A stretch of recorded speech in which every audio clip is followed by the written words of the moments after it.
Just a couple of moments afternoon. Good afternoon, everyone. Ron here with Samantha Perry, Ron Nicoletti. Of course, Brian Natt will be joining us throughout the afternoon. And a big day here, mandatory payouts and everything. And let's set the record straight. That it's the end of the fiscal year. Hey. We have to give everything away. We are not bunking heads with Churchill or any of that stuff that you're reading on Twitter. This has to be done. It's the end of the fiscal year. Very simple. July 1st is the start of the new year. Why? That's the way they do it in Florida, and you know Florida. So we got that out of the way Got right it now. covered. Got it All covered. of it covered. Right? Yeah. You're ready to go. Ready. So we're going to start. We have just a beautiful day here in South Florida. Again, actually, it's been pretty nice around here lately. I know. Yesterday was a bit steamy, not going to lie, but today it's just a bit overcast, nice breeze, fast track, firm turf. Wow, 5 turf races today. Woo, Yeah, we got watch the out. tropical turf pick 3. Yeah. Late pick 5's got to go. Even the super high 5 has to go. And as I said, all the soup in the kitchen will be gone by today, and we'll start with new soup on Friday. Yeah. So let's get to the first race. 5 furlongs. These are maiden 2-year-olds, and we do have a scratch in here from the number 1, my boy Stan. And Brian put together a early pick 5 ticket. We'll take a quick look at that before we jump into the race. And he's singling right here with Fear, and we're going to have a stat on that horse. We'll talk about that race. Lots of coverage in that first turf race of the day. Pretty wide open up there. Oh, absolutely. I have the T2 David Pepperman, but I'm not sold on that horse. Race 3, he's got 3 deep in there. Race 4, 3 deep. And then race 5, he's got a single again. So he's got 2 singles. He starts and ends with a single, and that's fully entitled Who's 4 to 5 on the morning line. And that's where the Rainbow Six starts. Oh, did you single that horse? I didn't. You did. Yeah. I don't like to get knocked out in the first leg. Well, you have to be confident. If you have one you like enough, you would single in the first I would. leg. Yeah, exactly. Of course, but not today. I like to rip the Band-Aid off early. My favorite is when you get the single home in the first leg and then you're out the next. Yeah, that happens. Story of my life. So, getting to this first race, will you start with the number 5? Yeah, we should. I mean, the race just completely runs through this horse here, who was third at Keeneland and ran very, very well on debut. And what I liked about him, Ron, is he passed horses, which is hard to do as a 2-year-old. And let's see a stat here on Jose D'Angelo with these 2-year-olds. And 2-year-olds second start in sprints, nice 19%. So good percentages, in the money 50% of the time, getting our leading runner, Edgar Zaya. So hard to go past him. But there are other things you might want to do in this first race. And what about the replay of Megacles? Yeah, I wondered how to say that as well. I wanted to show this because I know that Ron Spatz is not somebody that really pushes a horse first time out, but this horse is on the outside. This is an easy breeze, but it was over a month ago, and this horse is in a lock hold here on the outside, travels well whenever asked. You see the rider just kind of slowly starting to knuckle on him just a little bit. He does it very easy. You see the inside horse just not really getting anything, and he's just cruising. Yeah. That was over a month ago. You have a Misael here. I think that this horse might be a bit sneaky. I like the way the exercise rider was looking at the other guy, and he was going, yeah, I'm going now. So we're going with a very that, interesting horse to look at. And there we use Wine Candy in second from Mike Yates, who I thought had a chance in the race, off that performance, finish a distant fourth, but I think it'll help him. I agree. Completely. So let's go to race number 2 this afternoon. And that's one of these great turf races that we have this afternoon. Hey, we'll be shutting down the turf course for a little while so we can get it ready for a cheap championship meet later on. We'll have a couple of breaks between that and the championship meet, but it will be perfect for them and good for all summer long. 7.5 furlongs. These are maidens, and they are 2-year-olds, and we're going to scratch all the also eligible entries, 11, 12, 13, and 14. Now, Brian's got his pick 4. Is it a rehash? We'll tweet it out. We'll tweet it out later. Let's get to this race. Interesting to see how you started it.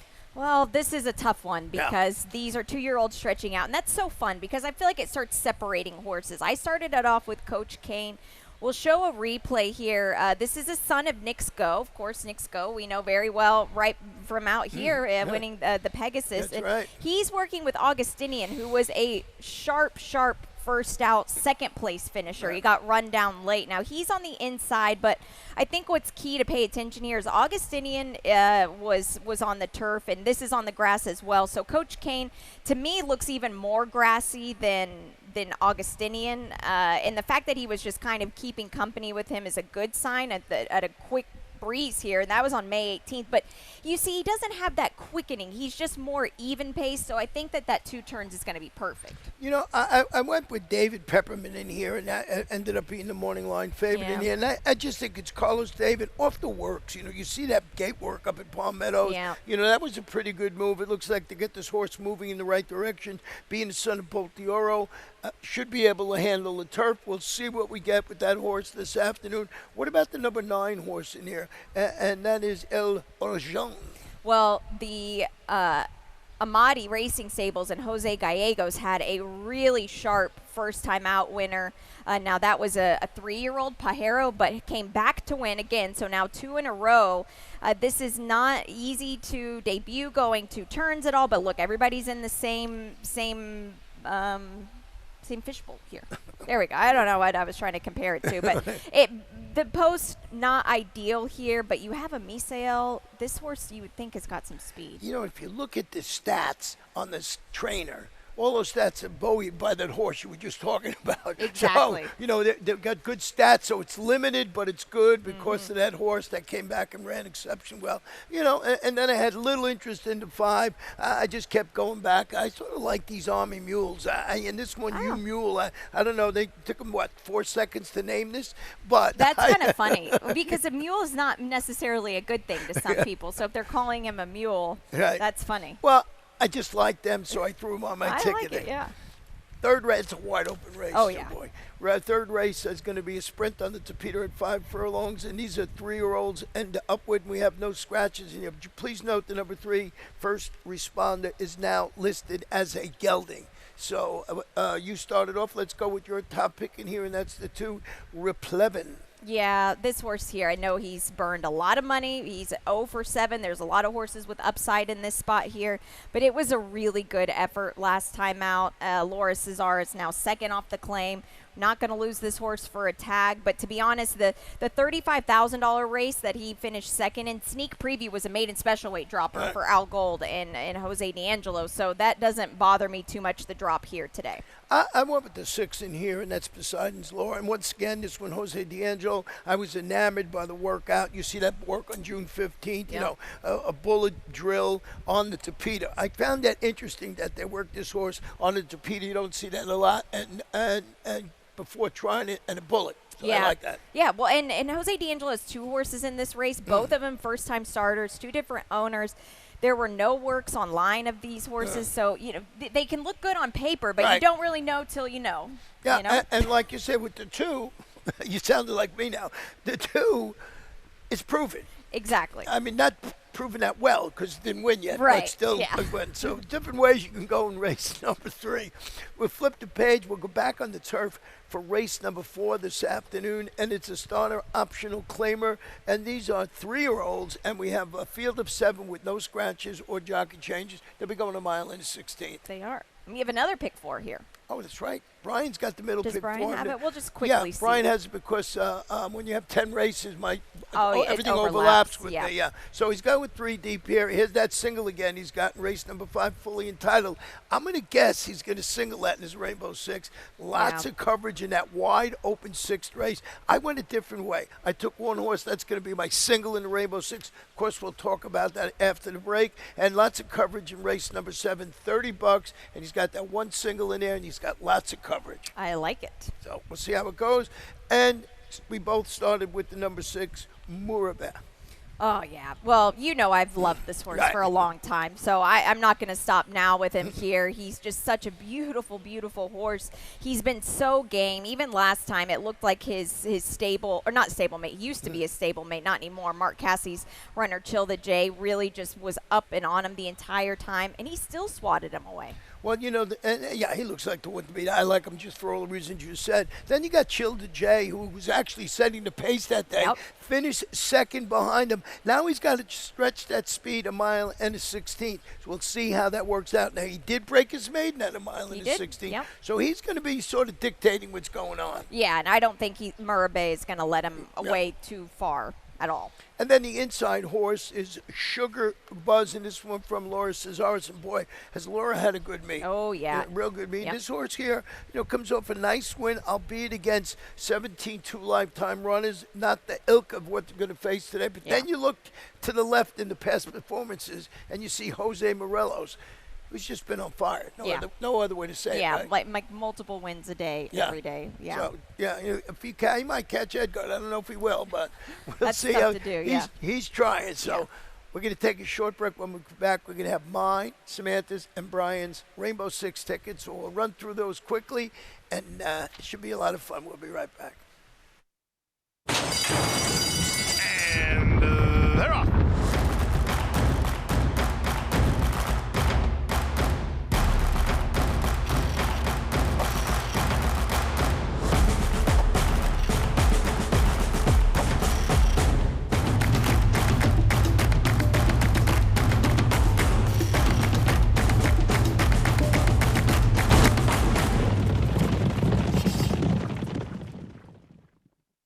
Win big with new DRF All Access Past Performances. With one best-in-class product, you now get all 3 past performance formats. Easily switch between views. Access the most trusted information in horse racing with DRF All Access Past Performances. Go to DRF.com and use coupon code 1FREEPP for a free single card today. Welcome back to Gulfstream today, and it is Ron and Samantha. Race 5, 6 furlongs. These are claimers, fillies and mares, 3-year-olds and up. Scratch the 6, gray and up.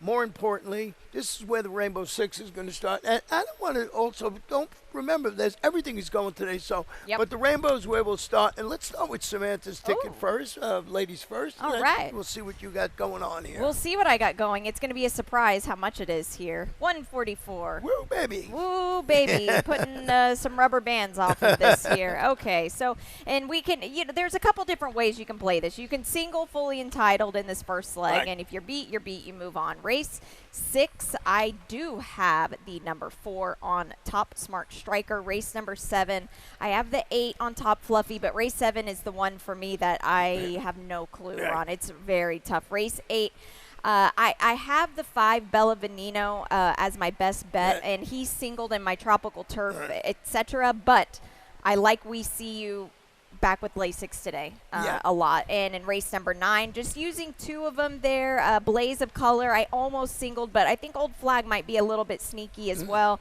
And then in the finale, I've got Kiarame Pass on top. And 144, we'll jump onto my ticket, is $86.40. And I went a different way. I got 3 in here, but I'm singling Bluff. I'm putting everything on Bluff here. I just think Bluff getting back, comes back as a gelding. I think he's got a good shot. Race number 7, as you mentioned, wide open. I used 4. Race number 8, I used 4. Again, 7th race. My top pick is the 4, Bubbles Up, but I used more. Race number 8. 4 deep for me in there. My top pick is the 5. Your single, your best bet is Bella Bonino. And hard for me to say that one. We got a stat on that horse. Race number 9, I agree with you with Blaze of Color, but I used a couple more. Nice. I had only 1 scratch on the card, and that was off my ticket. That was the 8, Looking for Roses. So I added the 4, Old Flag, on there, who you think might be sneaky. Yep. Long shot in the last race. Peace Not War, 15-1 on the line. Gerald Bennett, we're going to show you a stat on that horse. So I got 2 things I'm trying to do with my Rainbow. One is singling a horse that's going to be not the favorite, I don't think. Maybe the favorite. Maybe, but maybe not. And in the last race, try and get a little bombski to knock everybody out. So we'll see how it is. Now let's check Brian's ticket real quickly in here, and he's got 96. He is singling in it too. I like you ripped the Band-Aid off early there, and then you see 6, 7, and 8 throw a dart at it. It's those types of races to me. I mean, he does have your 1 Bluff in the mix, but I don't trust Bluff too much either. And then he's got the single over there, and that's Old Flag, who I added. There you go. At the end, I did not. I had that horse 4th on my ticket. I pumped him up with the scratch of the 8, and in the last, he's got the coverage. And I think it looks like it runs through maybe the 10 horse in there or the 1 like he has in there. Battle Call. Yep. We're going to show a replay of that horse. So that's quickly how we do those pick fives. Of course, they're all online. Plus, Brian and I did a video that you can see on YouTube. Yep. And that is this race. Let's show the video fully entitled, so we'll see if you guys want to single it. Yeah. See, exactly. Here we go. Look at this on the rail. Not ideal. Princess Claudia was always going to be a winner this day, but I thought fully entitled tried very hard here. Just chased. You could argue maybe the rail is not the ideal place to be in a spot like this, Ron, but to be honest, this is the best second place finish of the whole group here. And now second off of a long layoff. Yeah, and you know, maybe you use a horse like Sky Baby. Why? Because you read it's Kathleen O'Connell. A little bit of a drop. So if you don't want to get knocked out and use a couple, you do that. We'll flip the page, go to race number 6 here. And now we got Samantha's late pick 5 and the Tropical Turf pick 3. So we'll show the Tropical Turf pick 3. Yeah, and we don't have to show the pick 5 because it is a run back. Okay, so let's just show the Tropical Turf pick 3. We won't show the pick 5 because it's a run back. Yeah, and I am singling Bella Veneno in this. It's a $27 play. I am in the finale using the 10 as well, which is Irideo. I'm excited to talk to you about that race because I don't know about that horse. But Bella Veneno is very classy. Yeah. Can she get it done? I don't know. But she's a logical one. She is, absolutely. And Irideo, the Argentinian bred, okay. You know, that's the way I used it. I mean, but I got my bomber in there, but I absolutely used that. I was getting back to the 6th race. Let me tell you why before we show the video of Drink and Wink. And it's simple to me. I'm going to read you what I put in my analysis today. Okay. Try state-bred runners again as a gelding after facing stakes competition in its 2 races coming off the layoff. I think it's a good spot. I like gelding, as you like. I like the fact that this horse was, you know, at Tampa, won a 75 optional claimer. I don't know what that means here, but it means okay. Right. And then tries the not surprising. Something went wrong there. They gelded the horse. They cut him back to 7.5 by the conditions of this race is 7.5 furlongs on the turf with the rail at 59 feet. Yeah. Well, I hope the gelding helps, and I hope he can get back to his way at Tampa. You're right, because that was a really strong effort there. He ran huge, but he was not great at all here. Yeah, if you have a B ticket, you know, like I will have a B. I'll add a couple of horses, but I wanted to make a stand somewhere. Otherwise, I had to use everybody. Oh yeah. You know, so let's show who you got. You got. Well, Smart. I have a Smart Striker on top. Yeah, but we can wait a second to show the replay, guys. Sorry. Smart Striker to me. Now, first off, the claim for Carlos David, a barn that is just another one like Jose Morelos winning multiple races, but at least one a day. Most of the time it's multiple. The 3rd place finish was good last time. I liked this effort here. Yeah. Well, we'll see how it runs. And I did not use him, but on the ticket, I did use Drink and Wink. Okay. On the ticket that we'll show right now. Yeah, Drink and Wink was really good last time. I don't know where this came from. I mean, you do know where it comes from because, yes, this was speed on the grass, and that's going to play very well here. But I wonder about this group that he faces today. But so to me, it's a bit tougher than what he faced here, in my opinion. Yeah, that's why I once again sort of making a case for Bluff. Right. I think he might class up nicely in the spot. I like it. I like it a lot. The other one's the one you're talking about, Smart Striker. He was claimed for 10. Now he's 20. This one ran in stakes, Bluff, but that's up to you to decide when you put your tickets together. So race number 7, 5.5 furlongs on the Tapeta. Nice full field of 10. These are maidens, and they are fillies and mares, 3-year-olds and upward. And Brian's got his late pick 4 ticket. Let's take a quick look at it and see if he singled some. Yeah, he's got that 4 singled. Okay. Similar situation, you know. So his whole day is on the 2 and the 4. Yep. The 2 and the 5th and the 4 and the 9th. And that's simple for Brian. He's taking his chances there. Fluffy. Fluffy. I have Fluffy on top, but not with any strong conviction. We'll look at her last race. Fluffy is 0 for 18, and she loves to do this, what we're going to show you right here, which is run second. But she ran a much better second than she has lately, I'll Right. say, Ron. And she hadn't been on the Tapeta since back in April, and before that, we hadn't seen her in a year. So now this is her fourth start off a layoff. She still tried hard here. She didn't switch into her right lead, and the Apprentice was aboard here. And as you get more seasoned riding, at a situation like that, you switch your stick to the left hand. You try to get them into the right lead. But at that point, you were already second. No big deal. But this field, to have weight off your back is not a bad thing at all. Well, I didn't have that one on top. I went with Bubbles Okay. Up. And in Bubbles Up, I just thought was a logical contender, drop it to the 12.5 level. Now, if you look at the horse that won that race last time, Smooth Claret, is actually in race number 8 today. Yep. So I'm going to give you a little homework. If this horse runs well, Bubbles Up, and you're going further with Smooth Claret in the next race, maybe you use them. So make sure you keep an eye on that. I just thought the drop for Jose D'Angelo, going back to those races on the Tapeta back in September and October, beats these, I think. Yep. I don't know. No, I agree. If she can get back to it, but she's also going to face older horses for the first time.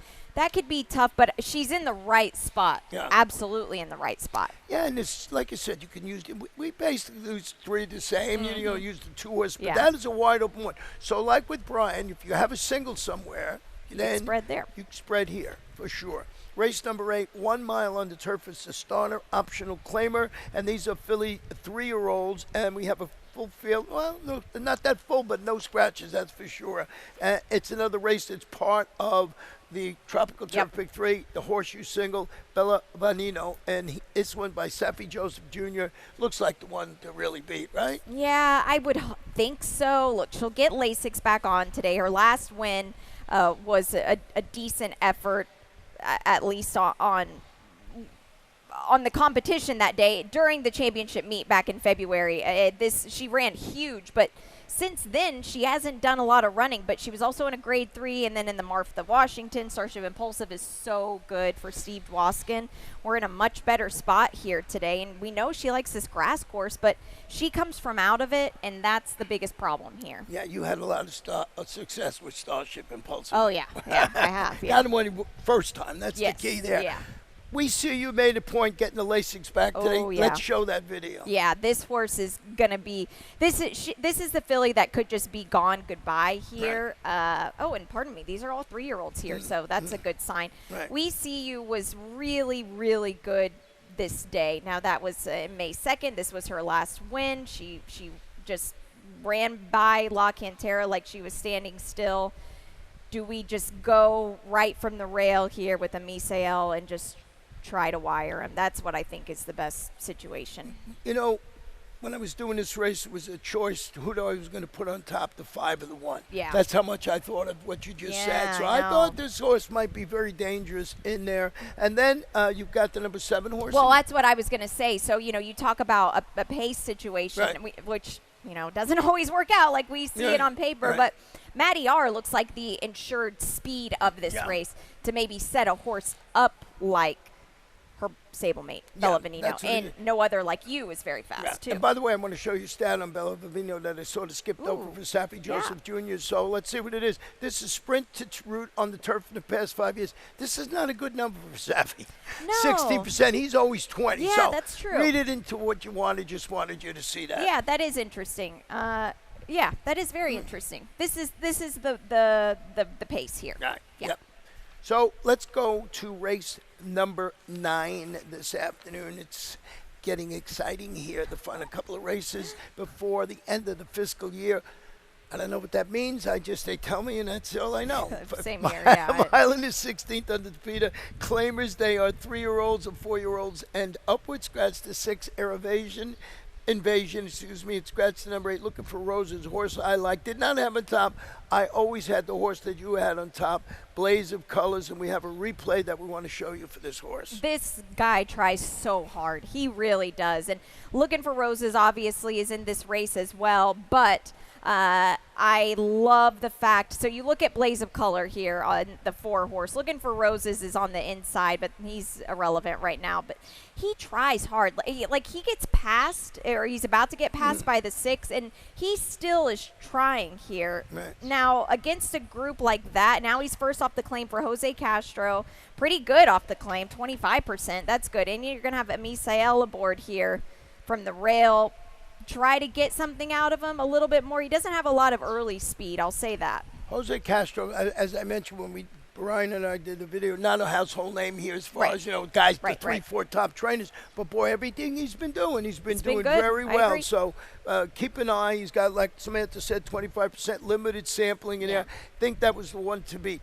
Here's the horse that I thought that you sort of everybody had to use in here. And that's here's why. It's the only 3-year-old in the field. Big drop to $8,000. And this is the horse. They always have one of these horses. Do you use it or do you not use it on your ticket? You know what I mean? It's just because of the drop. The only 3-year-old in the field getting the apprentice. I couldn't leave him off. That's fair. It's interesting. So this horse's debut, I have a note on this horse. It was off the grass that day, and we had gotten a lot of rain. And I felt like this race, my comment was, this race ran like their feet were stuck in the mud.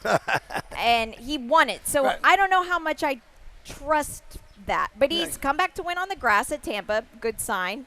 But like you said, this is a field that he has not sniffed in a long time. That's what I'm saying. Ever. I mean, I think, but with that said, Brian is standing with old flag, and maybe that's a good thing to do with 4th of July coming up very soon here. And it's Fernando Abreu, and he's dropping to the $8,000 level. He's going to the Tapeta. He's tried the Tapeta 7 times, never won. Yeah. See, this is like, I look at this and I'm thinking, whenever I originally made this ticket, I did not have him in my ticket because I said 0 for 7 on the Tapeta. No way. Now I'm thinking, do I want, you made a good case for the 2. Do I want the 2 instead of the 4 on the ticket? Right. And, the 8-horse with the scratch of the 8, I bumped the 4 up, and I really like Brian's excellent. He's a great handicap. So if he put an old flag in, I had to take a second look. You know what I mean? Yeah, that's fair. And Brian is very sharp. But this horse has no speed at all. Yeah, that's why he hasn't won on the Tapeta. Maybe he thinks it's going to set up for him, so we'll see how it runs this afternoon. I used it. I used it on my ticket, so for that. Now, getting to the last race, which is going to be great. It's a mile on the turf. These are claimers, 3-year-olds and 4-year-olds and upward. Nice full field here. And you went with Coronel Pass, the other Argentinian bred, and he was in a battle with Battle Call, so let's show that race. Yeah, a Saratoga Flash ran okay yesterday, right? Yeah, I can't remember what place, but look at where Battle Call came from. But Coronel Pass, this was the first time this horse has ever gone 2 turns in his life, and he did it very well, just setting the pace. Saratoga Flash dueled him down, but Misael put a great ride on this horse. You see Battle Call just was flying. The Battle Call galloped out like a monster, but Battle Call was just way too far out of it early that day. Now we'll get an extra half furlong, and I feel like that will help quite a bit too. I just want to talk a little bit, and before we talk about the 10, my long shot, and here the number 8 horse, Battle of Dover, it was Peace Not War, excuse me. I just think this horse, 5 for 5 in the money on the turf. Yeah. They come back, they put this horse on the dirt. I think that's a positive move for the horse because I think he's going to, get legged up, for a better way to say it. Gerald Bennett, he's pretty good. He's 20% with going from dirt to turf, and he's the one trainer that comes down from Tampa that I respect immediately. I respect them all, but I respect him first. So that's 15-1 on the morning line. Let's show you a stat real quick on this horse, why I used it. And, it's okay. That's what his level is. So that's sprint to route, dirt to turf, 17%. He's got a positive return on investment. Edwin Gonzalez, excellent rider. Yep. I'm taking a shot. You can do that, he's got to be close, which he is able to, because I'm just looking at back in January, he was up on a pace of 22-3 and 46-2. You have to be close. That's just, there's no way to cut it. And I would gamble on saying that the allowance level is at Tampa on the grass is close to a 35 Yeah, at this yeah. group. But this is a tough race for the 35 level, Yeah. I feel like. And then you got the horse that I think when I was handicapping this race, you could see I've been second. I put my long shot on top, and is the Irdirio, the Argentinian bred on the outside. Boy, stretching out for Amador Sanchez. Boy, this one looks like he could be dangerous at a mile. He could be. So this is what's interesting about Irideo. And listen, you know how I am about California racing. I play it like crazy. I felt like every race that he's won has just, I don't want to call it luck, but I feel like things just set up very well for him. Now, you do look at who he was facing last year. Johannes is one of the best turf routers that we have right now, and he's going to come back, I think, this summer. Right. But this is now a 9-year-old, I think, and he has not had a start in a long time, 7 months or so. I wonder how fit he is for this. Yeah, they put him in, and just the fact that put him in for 35 is a little bit of a red flag. Yeah, well, he's 9 years old, too, though. Yeah. Like, what do you do? Where are you going? Well, I remember during the meet we saw this horse run in Tampa yesterday. I mean, at Woodbine yesterday that was claimed as 10-year-old. That's true. So, Yeah, who knows who's going to jump in the ground? You can't leave him off the ticket. So, and 2, 10, 1, 8, my long shot. If you agree, maybe you throw him on. If not, remember if you're playing the super high 5 in the last race, it's got to go. So that is usually when they really send it in on that bet. So you have to keep your eye on that. It's a good bet. The late pick 5, and also of course the Rainbow 6. So that's it for us before we turn it over to the award-winning lightning round, and we'll see how it is. Yeah, just kind of a run back of what we've got going on here, and we can kind of segue both of these top two things. It's mandatory Rainbow today. Brian and Ron have put out a video. You've heard us. We'll talk about it all day long and maybe guide you through making some money. And if you don't have the PPs, you can get them online. Yeah, free. For free. There's the other mandatory payouts and all the other things we've been talking about, the whole race. Free PPs.